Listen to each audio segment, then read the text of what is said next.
ठीक है, क्या कह रहा है question? Find the capacitance of a system of 3 parallel plates each of area a meter square separated by distances d1 and d2 meters respectively. The space between them is filled with dielectrics of relative dielectric constants K1 and K2. Now the question says, find the capacitance of a system of 3 parallel plates, each of area A meter square, separated by distances d1 and d2 meters respectively. The space between them is filled with dielectrics of relative dielectric constants K1 and K2. ये आपको given है, ठीक। अब वो क्या कह रहा है? 3 पैरेलल प्लेट्स हैं, सो 1 2 and 3, right? We have 3 parallel plates. हर एक प्लेट का एरिया गिवन है A, right? एंड वो कह रहा है कि प्लेट्स के बीच का सेपरेशन भी वो आपको दे रहा है D1 and D2, करेक्ट? सो यहां से D1 है एंड इसके बीच का सेपरेशन D2 है, क्लियर? एंड प्लेट्स के बीच में जो स्पेस है उसको डाई इलेक्ट्रिक से फिल किया गया है, इंसुलेटर से फिल किया गया है। ये ऑक्यूपाइड है और ये ऑक्यूपाइड है, राइट? एक के बीच में है K1 और दूसरे के बीच में है K2। आपको कैपेसिटेंस निकालना है इस सिस्टम का। 3 प्लेट्स है, सो ये एक कैपेसिटर बना देगा, ये दूसरा कैपेसिटर बनाएगा, correct? So we have 3 parallel plates which are ultimately forming 2 parallel plate capacitors. Clear? उन पैरेलल प्लेट कैपेसिटर्स का आपको सेपरेशंस गिवन है D1 D2 और आपको डाइलेक्ट्रिक कांस्टेंट्स गिवन है K1 और K2। आपके पास कैपेसिटेंस का फॉर्मूला है, राइट? क्या फॉर्मूला है? Epsilon not A by D, C is epsilon not A by D। And जब हम, ये कब होता है? जब वैक्यूम होता है। अब वैक्यूम नहीं है, अब आपने एक डाई इलेक्ट्रिक रखा हुआ है, सो जब डाई इलेक्ट्रिक रख देते हैं तो C का फॉर्मूला क्या बन जाता है? KC0, yes? So first capacitor अगर देखें C1, तो ये बनेगा K1 epsilon not A by D1, correct? Similarly दूसरा कैपेसिटेंस देखें C2, तो ये बनेगा K2 epsilon not A by D2।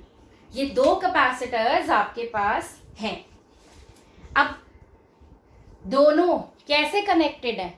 Series में या पैरेलल में? How they are connected?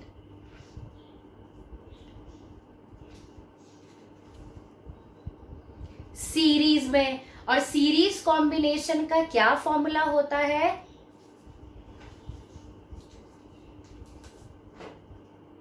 Yes, 1 by CS is 1 by C1 plus 1 by C2, या इसको ऐसे भी लिख सकते हैं C1 C2 upon C1 plus C2,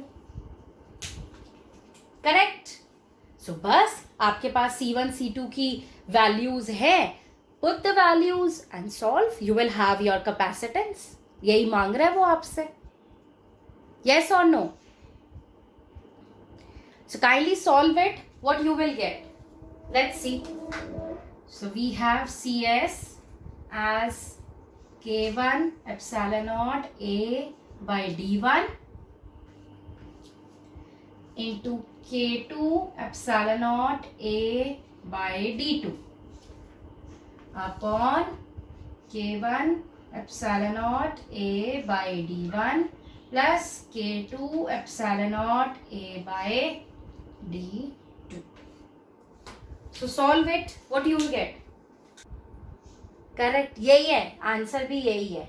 You solve it and you will get your answer as K1 K2 epsilon naught A upon K1 D2 plus K2 D1.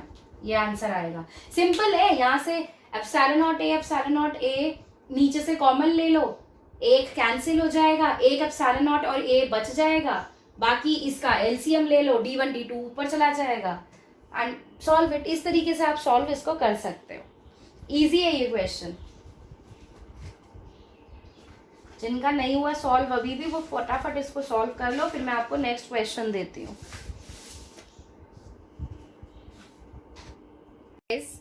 A 900 picofarad capacitor is charged by a 100 volt battery, right? So we have a capacitor and this capacitor is charged by 100 volt battery, right? How much electrostatic energy is stored by the capacitor? कितनी energy इसमें stored होगी? आपने energy का formula पढ़ा है, E is जिसमें C और V आता हो, हाफ CV स्क्वायर. करेक्ट. तो C आपके पास है, हाफ C आपके पास है 900 picofarad. Yes. So this becomes 900 into 10 raised to power. कितना होता है पिको? -12. ठीक. Into V square is 100 का square. So when you solve this, ये आपके पास आ जाएगा 4.5 into 10 raised to power -6 joules. ये एनर्जी U, पोटेंशियल एनर्जी. ठीक. ये आपके पास आ गया होगा 4.5 into 10 raised to power -6 joules. First part का ये आंसर आ गया. अब वो आपसे क्या कह रहा है? The capacitor is disconnected from the battery and connected to another 900 picofarad capacitor. क्या किया? यहां से अब ये बैटरी हटा दी गई है और इस कैपेसिटर के साथ एक दूसरा कैपेसिटर कनेक्ट किया जो खुद 900 picofarad का ही है. क्लियर? और पैरेलल में कनेक्ट किया. So how much is the electrostatic energy stored in the system? अब ध्यान से देखना, जब आपने एक कैपेसिटर 900 picofarad को जब आपने 100 वोल्ट बैटरी के साथ कनेक्ट किया हुआ था, तो ये कैपेसिटर क्यू चार्ज से इसमें क्यू चार्ज स्टोर हो चुका होगा, राइट? जैसे ही आपने बैटरी डिस्कनेक्ट करके दूसरा कैपेसिटर कनेक्ट किया, तो ये वाला कैपेसिटर अब क्या करेगा? डिस्चार्ज होना स्टार्ट हो जाएगा. और डिस्चार्ज होने का मतलब है कि अब इस कैपेसिटर से चार्ज फ्लो करना स्टार्ट करेगा and there will be a sharing of charges between the two capacitors. Clear? अब सिंस कैपेसिटर्स आपस में चार्ज को शेयर करेंगे एंड तब तक शेयर करेंगे जब तक दोनों कैपेसिटर्स के पास सेम चार्ज नहीं आ जाता. यस और नो? ये हमने पढ़ा था कॉमन पोटेंशियल पढ़ते वक्त, that charge is shared between the two so that the potential of the two becomes equal. But here the charge is getting distributed among the capacitors and since both the capacitors are same, दोनों 900 picofarad के ही हैं, so both of them will share the charge equally. Correct? तो अब नया charge जो आएगा Q dash let's say, वो कितना आएगा? Q/2. बिकॉज दोनों कैपेसिटर्स सेम है तो दोनों में बराबर चार्ज बटेगा, हाफ हाफ चार्ज हो जाएगा दोनों के अंदर. समझ आया? अब जब चार्ज हो गया हाफ, कैपेसिटर की वैल्यू दोनों की सेम है, सो वोल्टेज क्या होगी? पोटेंशियल भी हाफ ही होगा, हमारे पास फॉर्मूला है ना Q is equal to CV। तो अगर C सेम है दोनों के लिए, तो अगर Q हाफ हो रहा है तो V भी क्या होगा, हाफ हो जाएगा। यस, सो शेयरिंग के बाद चार्ज भी हाफ हो गया एंड दोनों कैपेसिटर्स के पास पोटेंशियल भी हाफ हाफ ही गया। सो बस अब फिर से क्या निकालना है, इलेक्ट्रोस्टैटिक एनर्जी निकालो। फिर से फॉर्मूला लगाओ इलेक्ट्रोस्टैटिक एनर्जी का।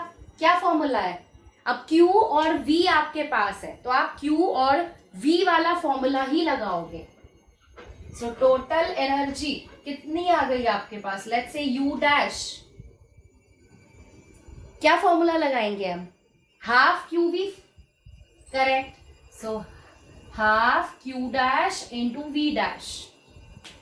पर आप देख सकते हो कि half Q dash V dash जो एनर्जी है ये एक कैपेसिटर के पास है। टोटल कितने कैपेसिटर्स है हमारे पास, 2, तो इसको मैं 2 से मल्टीप्लाई कर दूं। भाई एक कैपेसिटर के पास half Q dash V dash energy है, 2 कैपेसिटर्स है हमारे पास, सो दोनों की energy half Q dash V dash half Q dash V dash ही तो होगी। सो मैंने 2 से मल्टीप्लाई कर दिया, डैश की जगह मैं Q/2 डाल सकती हूँ, V डैश की जगह भी मैं हाफ V डाल सकती हूँ। यस, अब ये बन गया हाफ, ब्रैकेट में लिख लेते हैं हाफ QV। इसकी वैल्यू अभी आपने निकाली है 4.5 इंटू 10⁻⁻⁶, अभी निकाली थी ना पिछले ही पार्ट में। सो बस ये आ गया आपका हाफ इंटू 4.5 इंटू 10⁻⁻⁶। सॉल्व करो, आ गया आपका आंसर। कितना आया, 2.25 इंटू 10⁻⁻⁶ जूल्स। बस दिस इज द क्वेश्चन। आप देख सकते हो अब एग्जैक्टली हाफ हो गई है एनर्जी, पहले इतनी थी अब इतनी हो गई है, मतलब इतनी एनर्जी देकर आपने इस कैपेसिटर को चार्ज किया था। अब जब कैपेसिटर डिस्चार्ज हुआ तो एनर्जी हाफ रह गई, यानी कि हाफ एनर्जी कहां गई, lost in the form of heat. Question पढ़ो जरा ध्यान से। A slab of material of dielectric constant K has the same area as the plates of a parallel plate capacitor but has a thickness of 3/4 D.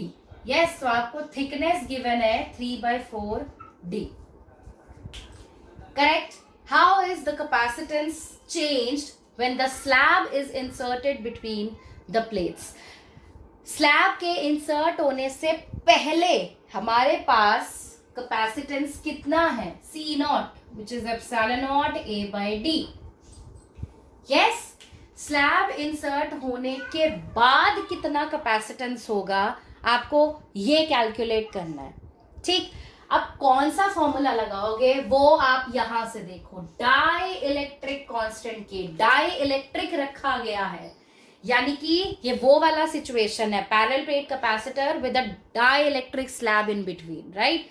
तो उसका formula क्या पढ़ा था हमने, C is equal to epsilon not A, अब बस तो फिर हो गया ना, एप्सिलॉन not A upon D minus T 1 - 1/K।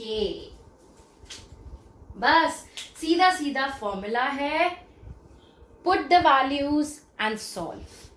ये ही कंफ्यूजन होती है हमेशा कि फॉर्मूला कौन सा लगाना है, कंडक्टिंग वाला या डाइलेक्ट्रिक वाला। वो आपसे क्लियरली बोल रहा है डाइलेक्ट्रिक कांस्टेंट रखा है ना, slab of dielectric constant, so that means you have to apply this formula. So just put the values and solve. We get C is equal to epsilon naught A upon D minus T कितना है 3/4 D 1 minus 1 by C is equal to epsilon naught A upon ये आप solve करो सो यहां से मेरे पास आएगा D/4 plus 3D/4K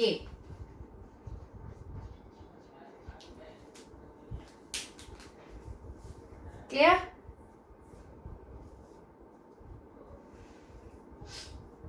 Take the LCM. C is equal to epsilon naught A upon LCM लेंगे 4K आएगा LCM. So we get DK. या D को कॉमन ले ले पहले. D कॉमन लेकर अलग ही कर लेते हैं. रुको वो ज्यादा इजीली सॉल्व हो जाएगा. D कॉमन लिया बाहर सो ब्रैकेट में बचा 1. क्लियर है? सिंपल. आपको थिकनेस गिवन है 3/4D. आपने फॉर्मूला लगाया कैपेसिटेंस का with dielectric slab epsilon naught A upon D minus T bracket 1 minus 1 by K. Put the value of T 3/4D. Simplify it. We get this and on solving ये answer आपके पास आएगा.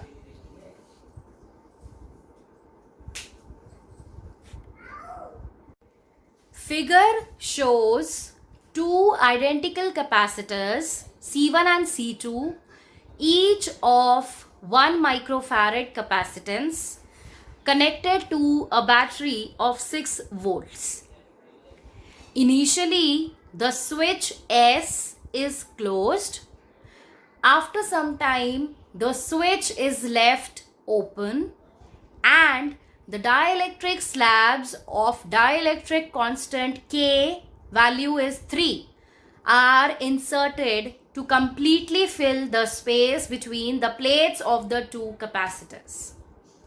How will the charge and the potential difference between the plates of the capacitors be affected after the slabs are inserted? देखो इधर क्या कहता है question. Two capacitors, they are connected right across a 6 volt battery. Initially switch को close किया गया है. So this switch is closed, right? So when switch is closed तो क्या होगा. ये पोटेंशियल जो आपने यहाँ लगाया है 6 वोल्ट का ये इन दोनों कैपेसिटर्स को चार्ज करेगा, राइट? एंड सिंस दोनों कैपेसिटर्स पैरेलल में कनेक्टेड है तो दोनों के अक्रॉस पोटेंशियल सेम रहेगा. V1 एंड V2 दोनों के लिए 6 वोल्ट ही है, करेक्ट? C1 C2 भी सेम है 1 माइक्रोफैरड. तो दोनों के लिए चार्ज क्या आएगा? सेम आएगा, right? So Q1 is equal to Q2. क्या फॉर्मूला है? Q is equal to CV. So let's say C1 V1 किसी से भी निकाल सकते हो, it will be the same. So C is 1, V is 6, तो ये कितना आ गया? 6 माइक्रोकूलम्स, राइट? सो ये आपके पास चार्ज आ गया है जब स्विच क्लोज है. यही निकालने को बोला है फर्स्ट पार्ट में, राइट? अब आपने डाइलेक्ट्रिक स्लैब इंट्रोड्यूस किया. Now when dielectric slab of constant K3 is inserted. अब आपने जब स्लैब रख दिया तो कैपेसिटेंस कैसे चेंज होता है? क्या फॉर्मूला है? C is equal to KC0.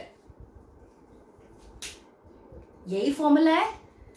So K है 3, कैपेसिटेंस दोनों 1 ही गिवन है तो C1 C2 ये भी सेम ही आएंगे. सो 3 into 1 माइक्रोफैरड. सो ये आ गया 3 माइक्रोफैरेड आपके पास। स्लैब इंसर्ट करने के बाद कैपेसिटेंस चेंज होकर बन गया 3 माइक्रोफैरेड, राइट। पोटेंशियल डिफरेंस अभी भी 6 वोल्ट ही है क्योंकि अभी तक स्विच क्लोज है। सो यहां से जब हम फिर से चार्ज निकालेंगे, लेट्स से मैं इसको डैश कर देती हूं, ओके। सो चार्ज Q1 डैश और Q2 डैश सेम आएंगे अभी भी, 3 इंटू 6 18 माइक्रो कूलम। ये आपके पास चार्ज आ गया है जब आपने स्लैब को इंसर्ट कर दिया।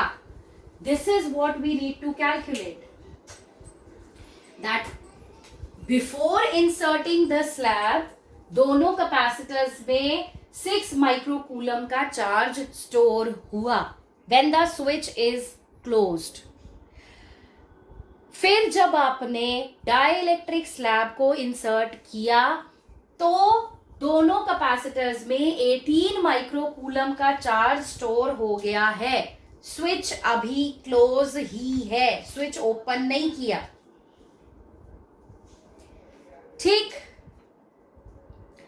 अब जैसे ही आप स्विच ओपन करोगे तब क्या होगा देखो।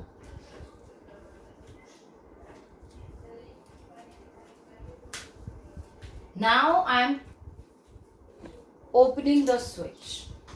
So now the switch is being opened. Switch open होते ही C2 से तो कनेक्शन गया। When switch is left open, जब C2 से कनेक्शन गया तो C2 पर जितना चार्ज था उतना ही चार्ज रहेगा, वो चार्ज तो नहीं बदल जाएगा जितना पहले था। बताइए, बोलो बेटा। स्विच ओपन करने से जितना चार्ज C2 पर था 6 माइक्रोकूलम का, वो उतना ही रहेगा। Charge on C2 is 6 microcoulomb. Slab insert नहीं है अभी, मान लीजिए, राइट। सो 6 माइक्रोकूलम का चार्ज आपने निकाला था। अब चार्ज उतना ही स्टोर कर रहा है, पोटेंशियल लेकिन बदल जाएगा। क्यों बदल जाएगा? बिकॉज अब आपने स्विच को ओपन कर दिया तो अब ये 6 वोल्ट का पोटेंशियल दोनों पे नहीं रहेगा, इट विल चेंज नाउ। सो कितना नया पोटेंशियल आएगा? Q2 बाय C2, या मैं कहूं C2 डैश, राइट। और Q2 आपने कैलकुलेट अभी किया था 6 माइक्रोकूलम, हम बोल ही रहे हैं कि इतना ही चार्ज रह जाएगा। C2 डैश अभी आपने निकाला 3 माइक्रोफैरेड, तो ये कितना पोटेंशियल आ गया? 2 वोल्ट्स। क्या इसका मतलब हुआ कि जब आपने स्विच क्लोज किया हुआ था उस वक्त दोनों कैपेसिटर्स सिंस पैरेलली कनेक्टेड थे, तो पैरेलल कनेक्शन की वजह से दोनों कैपेसिटर्स में 6 वोल्ट का पोटेंशियल था, ठीक। आपने डाइलेक्ट्रिक स्लैब इंसर्ट किया, डाइलेक्ट्रिक स्लैब इंसर्ट करने की वजह से चार्ज 18 माइक्रोकूलम स्टोर हो गया, लेकिन पोटेंशियल तब भी 6 वोल्ट ही रहा बिकॉज दोनों कैपेसिटर्स पैरेलल में ही थे। ये पहली सिचुएशन थी जो खत्म हो गई। सेकंड सिचुएशन में ये बोल रहा है कि अगर शुरू में वापस देखा जाए कि 6 वोल्ट की बैटरी है, 1 माइक्रोफैरेड के 2 कैपेसिटर्स हैं, दोनों को पैरेलल में कनेक्ट किया है और दोनों ने 6 माइक्रोकूलम का चार्ज स्टोर किया हुआ है, ठीक। अब स्विच को ओपन कर दिया जाए तो क्या होगा? अब स्विच ओपन करने से ये वाला कैपेसिटर कट ऑफ हो गया इधर वाले सर्किट से, तो C1 के अक्रॉस तो कितना पोटेंशियल है? 6 वोल्ट रहेगा या वो भी बदल जाएगा? It will also change, right. तो उस 6 वोल्ट में से स्विच के ओपन होने के बाद सेकंड कैपेसिटर पे सिर्फ 2 वोल्ट का ही पोटेंशियल डिफरेंस बचेगा। 6 वोल्ट जो पहले था वो 6 वोल्ट रिड्यूस हो जाएगा 2 वोल्ट्स पर।